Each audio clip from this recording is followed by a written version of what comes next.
Hi YouTube, it's Maker Matt here. Today I'm going to be going over my Remington 870 home defense shotgun build. So I bought this Remington 870 at a pawn shop for $175. It's in really good condition. It had a little bit of light surface rust, which I got off by using some 4/0 steel wool and some motor oil, and it came off. The furniture's in really good shape. I cleaned it up a bit. I took the butt pad off already because I wanted to take the furniture off, and you can see a million videos on how to do that. But everything on it works really well. So I'm going to be turning this into my home defense shotgun, but I want to keep the wood forend because I like the way it looks. I'm going to change to a Magpul stock, and because of the feel of that one, it's a much better feel. But everything else is going to stay. I purchased a 2-shot extension. This is a Magnum, by the way. It does take 3-inch shells, and so I bought a 2-inch extension, which came with the spring, and I'm also going to change the follower to have this nice little high visibility aluminum follower. I have this side saddle, 6-shot side saddle with Piccatelli rail on the top that just screws on through here. And I have a red dot cheapo sight that's going to go on there. And I also already cut off 6 inches off of the 26-inch barrel. So it came with a 26-inch barrel, and I chopped 6 3/4 inch off of it because 26 inches is too long. So let's take it apart and put it back together. I took my 870 apart. It took me about 2 minutes.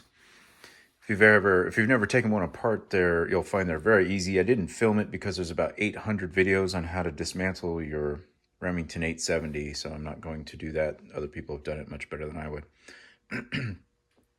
My shotgun, I tried to date it with the serial number, and it gave me 4 different dates that it was manufactured, so I don't really know when it was manufactured.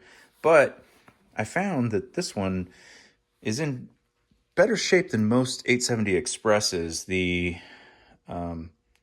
ejector right there is milled. It's not a molded or formed like pot metal steel. This is steel that's been milled, so that's a good sign. The trigger assembly is metal, so it's not plastic anymore. That's a good sign. And this isn't fake wood. This is actual real wood grain, so also a good sign. So we're going to put this, I popped the pins out here, and this side saddle slash accessory rail just slides right on. Pretty straightforward. Not much to do. You just slide it on like so, line up the holes, and put these 2 pins through. Anybody can do it. The problem is with the wood furniture, when you go to rack the slide, you can see here the shell holder gets in the way of the furniture. So I need to cut this down, make like a groove right here. I thought about cutting it off, but that's just going to make the whole thing shorter and weird looking. So what I'm going to do is take a router, and I'm going to router this more lower like that.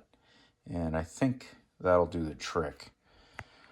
And if you're looking to cut down your shotgun barrel, it's super easy to do. This one had a modified choke in it at the end of the barrel. You can see that there. And for a home defense shotgun, you don't need a choke because I'm not trying to kill a bird, 100 yards away.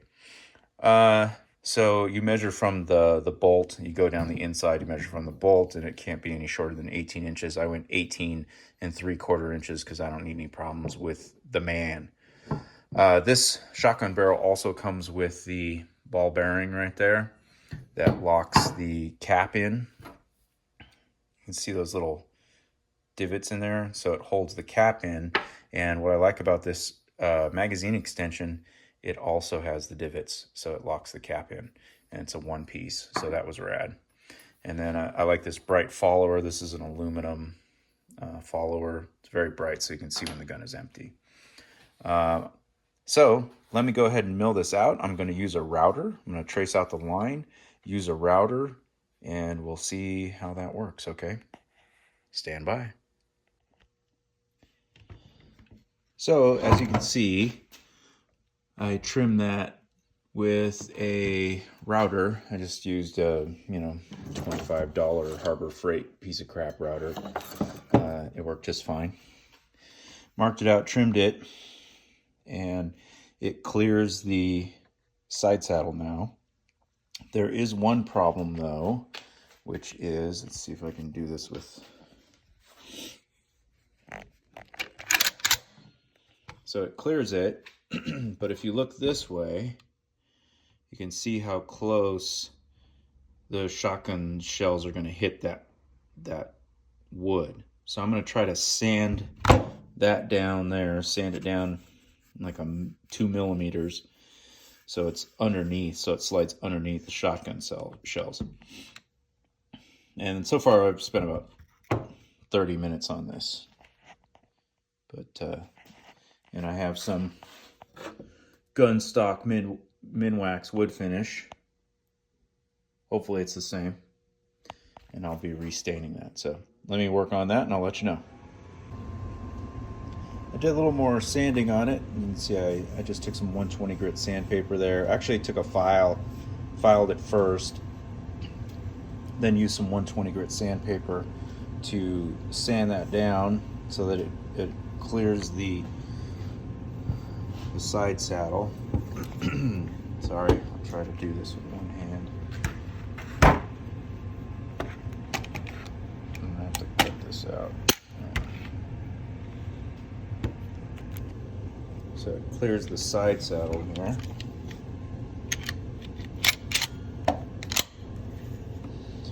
And you can see now that those shells will not be affected by the wood. And now I just have to stain this so it matches, and I think I'm going to use a combination of red mahogany and dark walnut. Seems to work. I sanded the stock a little bit since I'm not going to be using it, and tried that, and it seems to blend pretty good. It's not a good example, I didn't do it right, but hopefully it'll work, so let me do that. Well, I refinished it. You can see where the stain is a little different. It's mild, but it'll do. I'm happy with it. It looks good. I'm sure somebody out there knows exactly what stain to use, but I don't, so I'm just gonna stick with this. And it works great. Let me put it all together and show you what it looks like. So the cut before, where I was talking about getting the Magpul stock there, was actually filmed 3 years ago. It didn't take me 3 years to finish this build. I just never filmed any of it. So I figured, oh, I have this footage. Let's go ahead and finish this build and get it to you guys so you can see this and figure out, how to build your home defense shotgun. So the Magpul stock, it's very nice, very comfortable, nice padding on the back here for recoil. It also comes with a little accessory clip here so you can put a sling on there. That's what I did. I got a sling so I can walk around with it when I'm out shooting. and it works really well. It's a great sling, and it's just a single point connection, and it's really nice. The side saddle works pretty good. The one thing I don't like about it is these shells are super difficult to get out. It's really tight. For home defense, I use the Fiocchi low recoil 9 pellet double-aught buck, and they were great for, not that I've used it in home defense, but at the range they're really nice to shoot. They're much easier than a full recoil load. They're kind of expensive, but worth it in my opinion. The red dot sight was a cheap, range toy sight. I think it was like $60, but it works. It works great. I've shot with it many, many times over the last 3 years, and it works. It's right on the money, and I really like it. The side saddle's really good with the Picatinny rail, but except for how tight these are to get in and out in an emergency where you're trying to load quickly, it would be a real problem. So, but hopefully I'll never need to do that.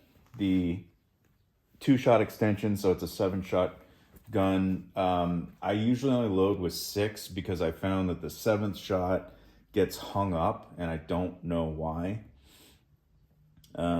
So that extension's a bit of a fail in my opinion. I do have a tactical flashlight here.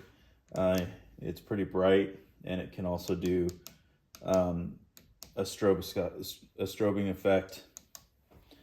So I like that. This was a little piece. I think it was $20 or maybe $29 on Amazon. It just holds any flashlight, and it's just a tactical flashlight. It works great. So I have an 18.5-inch barrel, or 18 1/4, I don't remember what it was, but whatever it is, it's legal. And I don't know if I described this or not, but the way I cut this down was I just went to the nearest rib here, and then I used a cutoff wheel, and I just cut it right off, and then I flattened it out using files, and then I chamfered the inside and outside of it with a file, and then I blued it on the end. I bought some bluing dye, and I blued the steel on it, and worked great. I'm really happy with this setup. I highly recommend it for home defense. If you don't like the wood furniture up front, they have a million of these in tactical plastic you can get, but the 870's been a great shotgun. So I hope you like this build. It was not a difficult build to do. It did take me 3 years to finish putting out this video, but only because I forgot I did it. I was going through my files, and I was like, oh, hey, look, I did that. So if you have any questions, go ahead and leave them in the comments. In traditional Maker Mat style, how hard was this build? I'd give it a 4 out of 10. Not too difficult, maybe 5 if you're not skilled with handyman type stuff. The 870 is super easy to work on. And when I bought this, it was right when COVID was happening, like 3 years ago. And you could not get shotguns. You couldn't find them at all. 870s were going for like $500-600. And, I got mine, I think, for $180 at a pawn shop. And it was lucky that I found it. But if you bought a new 870, they were really ridiculously expensive for what they are and what they're going for now. I don't think they're that expensive now. I think they're like $399, brand new. So obviously, if they're set up tactically, they're going to be more expensive. But this was a hunting shotgun with a 20-something inch barrel. I took 6 inches off of it. I think it was a 24-inch barrel. And I took 6 inches off the end and made myself a nice tactical shotgun. So I hope you enjoy this. Go ahead, like, subscribe, and share. And until the next video, this is Maker Matt saying How hard could it be?